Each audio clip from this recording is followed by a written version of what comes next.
Agung namamu ya Tuhan, yang begitu mencintai kami, sehingga Engkau masih memperkenankan kami hidup hari ini dan berjumpa satu dengan yang lain.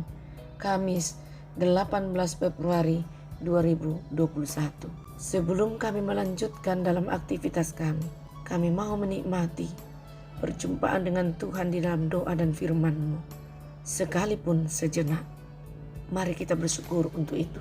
Terima kasih Bapa, kehidupan anugerah-Mu bagi kami, yang kami mau isi pagi hari ini. Menikmati perjumpaan dengan Tuhan di dalam doa, dan firman-Mu akan terbaca di hadapan kami. Berbicaralah ya Tuhan, di dalam nama Yesus Kristus Allah, kami berdoa untuk itu. Amin.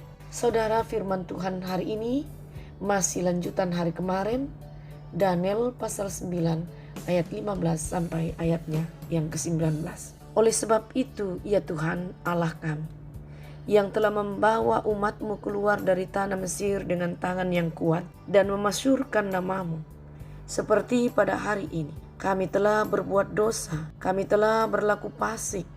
Ya Tuhan, sesuai dengan belas kasihan-Mu, biarlah kiranya murka dan amarah-Mu berlalu dari Yerusalem, kotamu, gunung-Mu yang kudus. Sebab oleh karena dosa kami dan oleh karena kesalahan nenek moyang kami, maka Yerusalem dan umat-Mu telah menjadi celah bagi semua orang yang di sekeliling kami.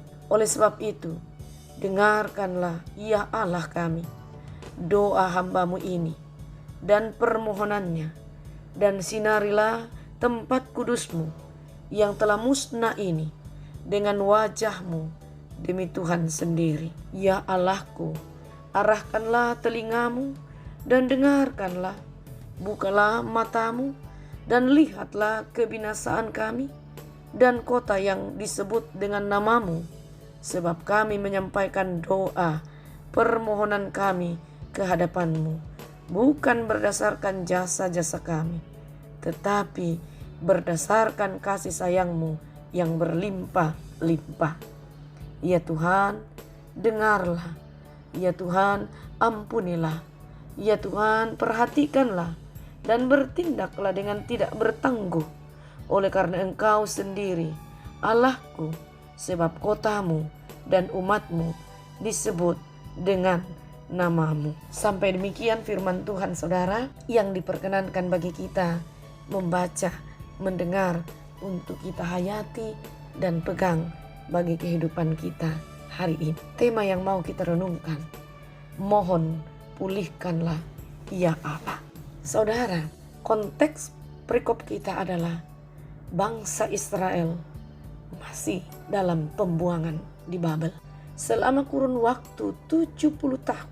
Sebuah proses waktu yang cukup panjang, tentu melelahkan, apalagi kondisi mereka sedang dalam pembuangan. Jika pertanyaan datang bagi mereka saat itu, tentu jawabannya jelas. Apa yang kalian rasakan? Bagaimana bentuk yang kamu alami? Sebagai bangsa yang dibuang, diperbudak, tentu pahit, getir, menyakitkan. Hari-hari seakan tidak ada yang beruntung dan tentu membuat sengsara. Itulah yang dirasakan bangsa Israel selama masa pembuangan di Babel.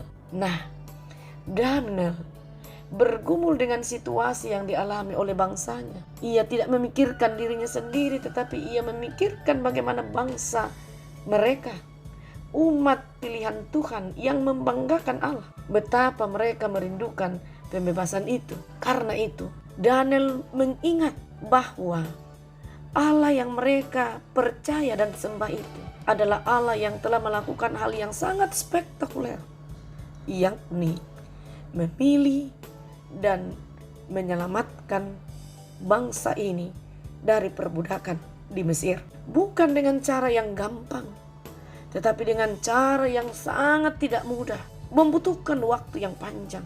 Tetapi saudara, sekaligus menjadi cara yang spektakuler, menakjubkan Firaun dan seluruh penduduk Mesir. Bagaimana cara Tuhan membebaskan mereka. Setelah itu mereka dituntun dalam perjalanan dari Mesir tiba di Kanaan selama waktu 40 tahun. Luar biasa saudara. Hal inilah yang diingat oleh Daniel.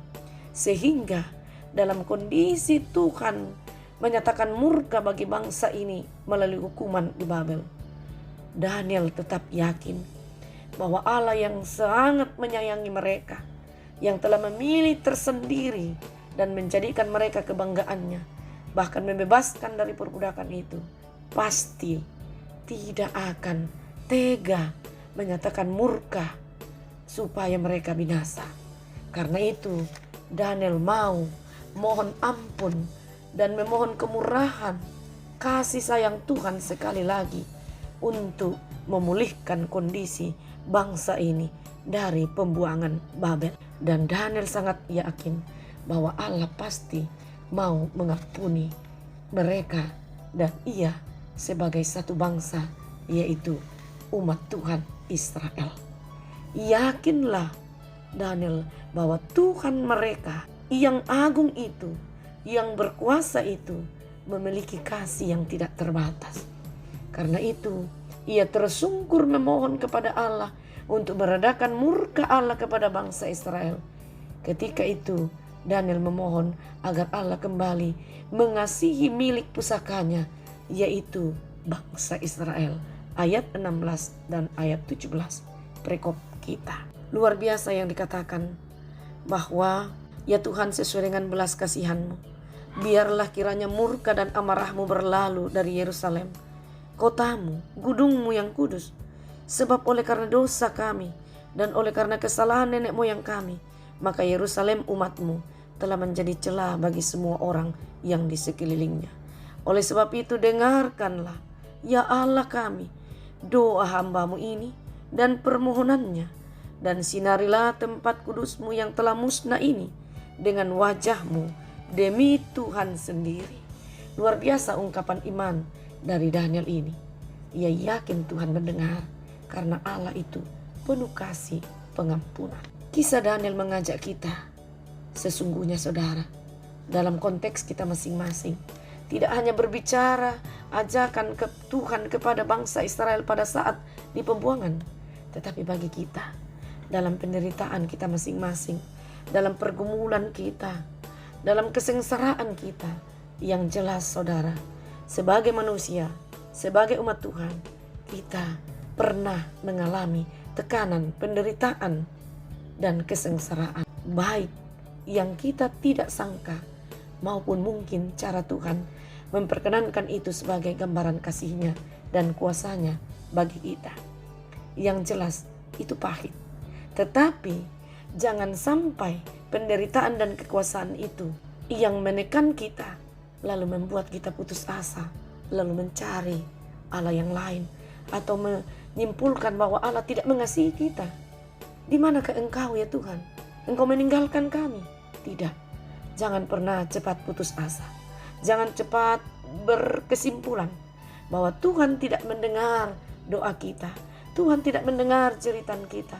Tuhan tidak peduli dengan penderitaan kita. Tidak saudara. Tuhan sangat peduli. Tuhan mendengar jeritan penderitaan kita.